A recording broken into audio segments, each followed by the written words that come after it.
Auto-endoscopic finding can be a key player. My hospital has big library of otoscopic finding, so I made it a target for the automated diagnosis. I reviewed the auto-endoscopic findings in our e-chart very thoroughly. Me, my fellows, my residents, and my nurses made a huge effort. We reviewed every photos one by one. Some photos were excluded because those were taken repeatedly in same patient, and some photos were excluded because the quality is not so good. After that, 10,500 photos were finally included. We labeled them. About 4,300 photos were normal and 6,200 photos were abnormal. In the abnormal photos, we can find population, retraction, effusion, and so on. You can see those results were in the chart. There was some condition which the frequency was very low. In the beginning of making our program, we wanted to make the program easy. So we selected and categorized these photos as 6 subtypes: normal, population, retraction, effusion, tumor, and otitis externa or meningitis. Based on these 6 targets, we used transfer learning. First, we let the machine learn the 1,000 photos, input 1,000 photos, and let the machine know what the cases were categorized. Then 9,500 photos were input and then learned by machine itself. That is how transfer learning works. As a result, the computer could show the accuracy rate of diagnosis. Inception V3 and ResNet 101 are the basic program of machine learning. And also the ensemble is the summation of 2 programs and can show the higher accuracy rate. Ensemble show 94.2% accuracy rate. Interception V show 93.2% and the ResNet 101 show 91.8%. What is the accuracy of diagnosis? If the condition A is diagnosed as a condition A, it is accurate. If the condition A diagnosed as a B, it is not accurate. So if machine learning tells normal as normal, population as population, it is accurate. But if the machine learning tells normal as a population or population as a normal, it's inaccurate. In this point of view, ResNet 101 shows 91.8, Interception V3 93.3, and the ensemble shows 94.2. So 6 of 100 cases can be wrongly diagnosed, but 94 cases can be confirmed properly. So I built this app. It's not commercialized, used only by myself. After eardrum photo was taken, then click the analyze. Then it shows the result as a population. This is accurate, even though possibility of 6% wrong diagnosis is acceptable. I hope I can make it better. The second topic, what I did, is about the telemedicine trial. These days, we are in the COVID-19 pandemic, and this crisis can be a chance for the challenging this telemedicine. In the last topic, I already made the automated diagnosis program in 2019, so I tried to make the telemedicine program in 2020. Face-to-face clinic is not so accessible as usual. The basic concept is like that. If the eardrum photo were taken by the patient themselves or the doctors who has not so experienced, and then sending this photo to experienced physician, we can get some consult. And moreover, if the computer can diagnose these photos, it is a kind of automated telemedicine. To achieve this goal, the pencil-type humble endoscope shipped by Amazon should make this possible, even the resolution is low. This is a flow chart when a patient visits the hospital. The Dr. A, young and unexperienced doctor, took history and symptom taking, then took eardrum photo using the very humble endoscope device. Then the photo was saved and sent to the more experienced doctor, Dr. B. Maybe the Dr. B can be a professor, And the Dr. B should make an initial impression or initial diagnosis only using the endoscope photo and history and symptom taking e-chart before meeting the patient in person. Then Dr. B can meet the patient. If some more examination like imaging or hearing test he can do, then he make final diagnosis. The first impression before meeting the patient considered as a telemedicine, and the final diagnosis after meeting and doing some more examination can be considered as contact medicine. So first research was look into the telemedicine is useful comparing telemedicine and contact medicine.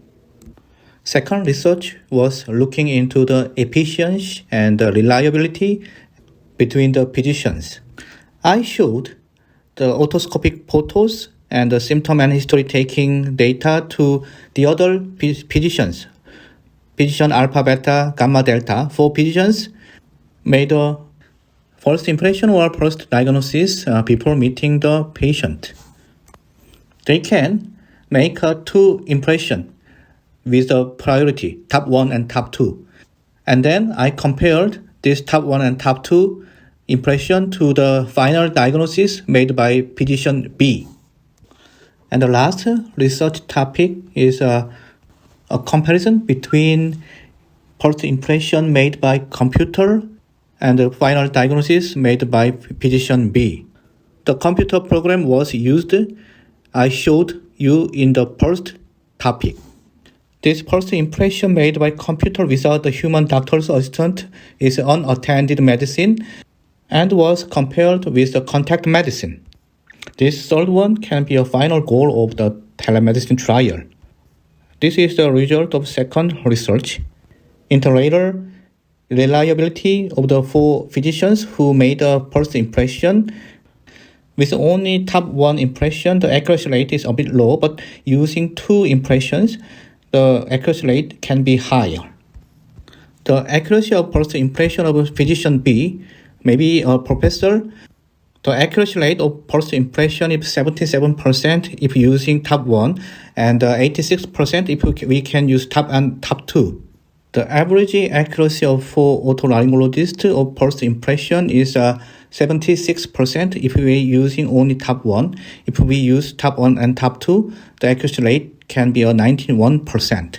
The accuracy of automated computer system shows 69%, almost 70%.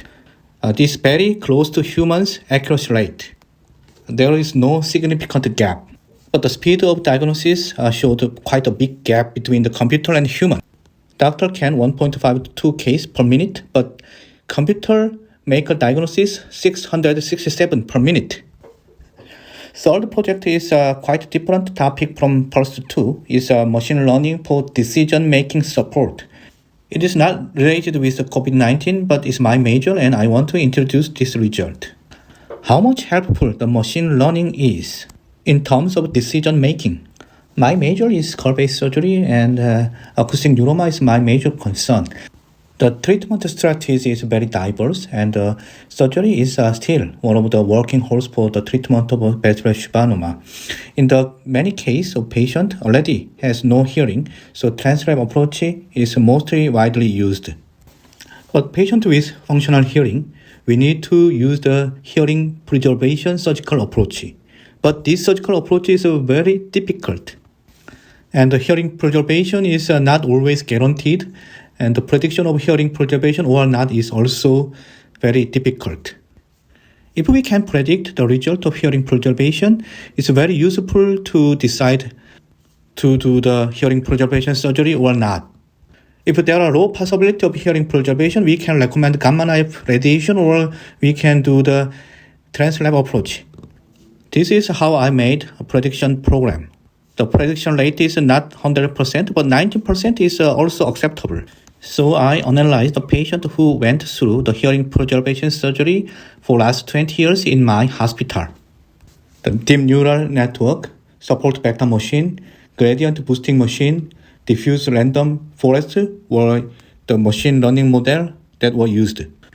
Previously reported studies which were used statistical retrospective review analyzed several variables, but in our research, much more variables were analyzed by the computer. Inputting many variables and using the 50-50 rules, the machine learning model produced some result. When we look at them, SVM model shows only 60% of accuracy rate. GBM and DRF showed almost 90% of accuracy, and DNN showed 90% of accuracy. If the prediction guaranteed hearing and the result is also showed hearing preservation is accurate, and the prediction don't guaranteed hearing and the hearing result was bad is also accurate. Opposite is inaccurate. If the DNN predict the hearing is guaranteed, and then the 19% of the patient can get the hearing preservation after surgery. So I built an app-based program. After putting the variables in the blank, then click the predict, I can get the result. If the result can predict hearing preservation, we can get the 19% of the guarantee of the hearing preservation after surgery. After making this program, I got help in decision making. This is a summary. The AI in terms of automated diagnosis, telemedicine, and decision-making support, it can do significant role, and it will be further advanced in near future. This is my first summary. Today's second category is virtual reality. I haven't written a paper on that yet, but last year I did a first attempt on it. I briefly explained what I did last year. There were two here, education support and telesurgery.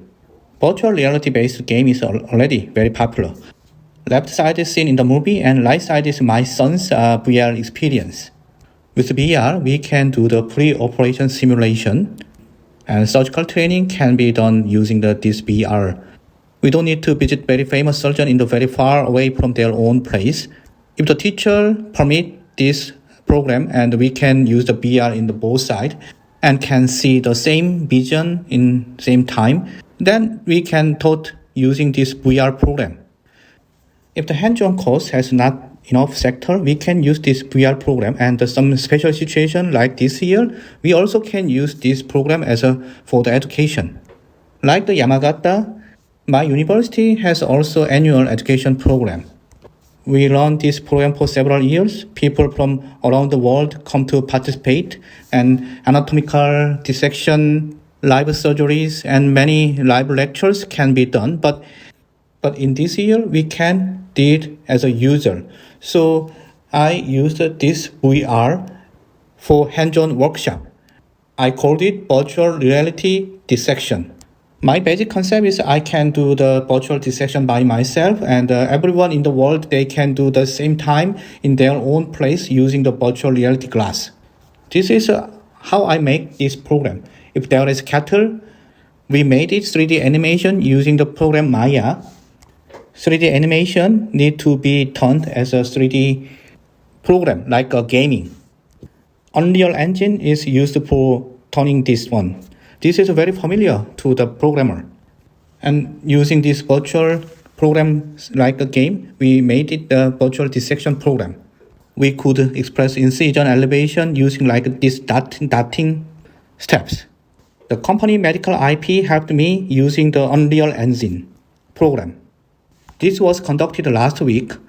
Left side is anatomic lab in my hospital, and right side is some audience in Malaysia. They are doing anatomical practice using the VR system. In the left side, our faculty do the virtual dissection, and in the right side, the audience do the virtual dissection under the guiding of my faculty. They do same things in the same time, but the very, very far place. They are doing the same things, insert endoscope and cutting the eardrum and elevate the eardrum. Mutual feedback and real-time communication is possible. The last topic is telesurgery. I haven't invented the telesurgery program or telesurgery device, but I can just showing the concept of the video from the other industry. If the newcomer is coming, experienced colleague need to help and teach in personal hand by hand. But in this COVID situation, using and wearing this smart glass, the experienced colleague can share same view and instruct remotely. Same work can be adapted to the surgery Unexperienced doctor and experienced doctor can share same view using this smart glass, and real-time communication and interaction can teach and help the surgery in the distant location. This is my second summary, and I did this educational program last week. I hope we can achieve better program in near future. Thank you for your attention. Thank you, Professor In Seok Moon, for the knowledge had been given to us. Next agenda is ceremonial formal speech from our rector, to whom represented by Vice Rector of Universitas Airlangga for Internationalization, Digitalization, and Information. To Dr. Muhammad Miftahus Surur, MKes PhD Internist Consultant, you may begin your speech. Thank you very much. Assalamualaikum warahmatullahi wabarakatuh. Most cordial greetings from Universitas Airlangga, Indonesia. The Honorable Dean of Faculty of Medicine Universitas Airlangga, the Honorable Head of Department of Health Science, ENT, Head and Neck Surgery, Faculty of Medicine Universitas Airlangga, our esteemed Adjunct Professor Candidate, Professor In Seok Moon, MD from Yonsei University, Seoul, and the distinguished guests and faculty members. I sincerely thank you for taking your time to be with us today. And on the inauguration of Professor In Seok Moon, MD from Yonsei University, Seoul, Korea, as adjunct professor at the Faculty of Medicine, Universitas Airlangga. And this year has been quite a challenge for most of us, especially with the ongoing pandemic restriction. I take comfort in knowing that we stand tall still in spite of it all, and Professor In Seok Moon is a prime example, having shown us that although the current restrictions have physically constrained us, it can never impede us from exploring the limitless opportunities to bettering our contribution to the society, as well as unlocking more achievements for the brighter future of education. Therefore, it is high honor for me personally to be able to witness the milestone of a distinguished fellow academic. Universitas Airlangga holds our adjunct professor in high esteem, as our university partners, adjunct professors, play significant roles in our relentless endeavor to constantly strive for the university's overall academic performance enhancements. Propose academic collaborations, not to mention the potential collaborative research, are the very strands woven into the elaborate cobwebs of our expanding network. Hence, we are forever grateful for the adjunct professor endless support that our university is able to maintain our steadily rising global reputations. Having acknowledged this, it is unfortunate indeed that I cannot congratulate Professor In Seok Moon in person. Neither can I be with you all in the person to celebrate today's milestones as we normally would have. However, please know that my thought and well wishes will always be with you, and I'm holding on to hope that we will eventually to be able to see each other face to face by next year. Here's to a new chapter for Professor In Seok Moon. My blessings be bestowed upon you always. Thank you very much. Wassalamualaikum warahmatullahi wabarakatuh. Thank you, Doctor. We've finally reached to the main event of today's agenda, the inauguration ceremony, honorary referring as the Adjunct Professor to Professor In Seok Moon. We invite the representative of Rector of Universitas Airlangga, our Vice Rector, Dr. Muhammad Miftahus Surur, to grant the award of honor to Professor Seok Moon. On the left Thank you. screen, we have Vice Rector of Universitas Airlangga, Dr. Muhammad Miftahus Surur, and on the right screen, we have Professor Seok Moon from Yonsei University. Please, to our Vice Rector, to hand symbolically the placard and certificate of honor bestowal to Professor Seok Moon as the Adjunct Professor of Universitas Airlangga. Thank you very much. Good afternoon, Professor Seok Moon. On behalf of Universitas Airlangga and in particular of the Faculty of Medicine Universitas Airlangga, I handed the certificate and plaque as your acknowledgement as the Adjunct Professor of Othorhinolaryngology Department of Faculty of Medicine Universitas Airlangga. Congratulations. Thank you. Yeah. Can I talk? Honorable Of course. Vice Rector, Professor Muhammad Miftahus Surur, and Honorable Dean Professor Budi Santoso, and dear Professor Muhtaram Yusuf, and dear Professor Nilo Purnami, and many other colleagues. Thank you for this great ceremony for me.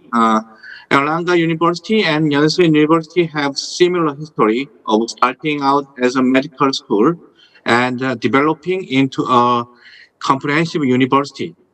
Both are the oldest medical school in each country.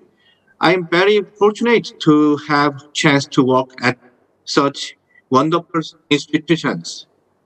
Our relationship started in January last year when I met Professor Nami. Then we met a couple of times, even online. And now we are trying to make a good product, articles and the project. I work and collaborate harder and continuously for our young doctors' future and our friendship. Today is one of my most honorable and glorious day in my life. Thank you very much again. Thank you. Thank you. Congratulations to Professor Seok Moon. Please give applause. Thank you very much, Dr. Miftahus Surur. Thank you, Professor Seok Moon. That was the main and our last agenda of today's event. May what we have conducted today will have benefits and advantages to all of us. Thank you so much for your attention. Wabillahi taufik wal hidayah. Wassalamualaikum warahmatullahi wabarakatuh. Good day.